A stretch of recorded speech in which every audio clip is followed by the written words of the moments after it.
In the digital age, our lives are more interconnected than ever before. But what happens when our personal data becomes a commodity, a tool for political manipulation? This isn't a dystopian sci-fi plot, but a stark reality of our time. Every click, every like, every share, they all leave digital footprints that can be traded, sold, and exploited. Our privacy, once considered sacred, is now the unseen commodity in a global marketplace ripe for harvest. Welcome to the world of the Great Hack. In 2016, the world witnessed a seismic shift in the way elections were influenced. It was a year that saw the rise of Cambridge Analytica, a company that exploited the data of millions of Facebook users, pushing the boundaries of ethical conduct. Their weapon? Our personal data. Their method? Psychological profiling. The aim was to sway public opinion and influence voter behavior. This was democracy, but not as we knew it. We were like the modern-day puppeteers. We could sway people's opinions without them even knowing it. Meet Christopher Wiley, the man who dared to speak out against Cambridge Analytica. His revelations shook the world, unmasking the sinister ways in which data was being used. Cambridge Analytica, he exposed, was not just collecting data. They were using it to create psychological profiles, pinpointing our deepest fears, desires, and vulnerabilities. And they used this knowledge not to help us, but to manipulate us, to sway our opinions, to control our actions.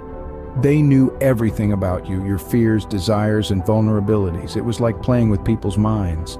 As the scandal unfolds, lawmakers and tech giants are forced to confront the issue of data privacy. The stage is set for an epic showdown. The titans of the tech industry on one side and the guardians of public interest on the other. In the midst of this clash, we see Mark Zuckerberg, the face of the social media empire, testifying before Congress, making a solemn pledge that echoes through the halls of justice. We have a responsibility to protect our users' data, and we are committed to making changes.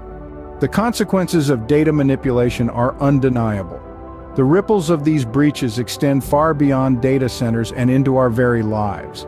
The Brexit vote, the 2016 US presidential election, both bear the indelible imprint of data used not just to persuade, but to manipulate. And the most unsettling part? We, the individuals, those whose likes, dislikes, fears, and dreams were commodified and weaponized, were left in the dark. It's scary to think that my personal data could have determined the outcome of an election. In the wake of the Cambridge Analytica scandal, a movement for online privacy gains momentum. A wave of digital warriors, privacy activists, and organizations are taking a stand, pushing for change. They're advocating for stringent data privacy laws, championing our right to control our personal information. They're fighting to ensure that our data isn't used as a tool for manipulation. Their message is clear and resounding. Our privacy is non-negotiable. We need stronger regulations to prevent this from happening again.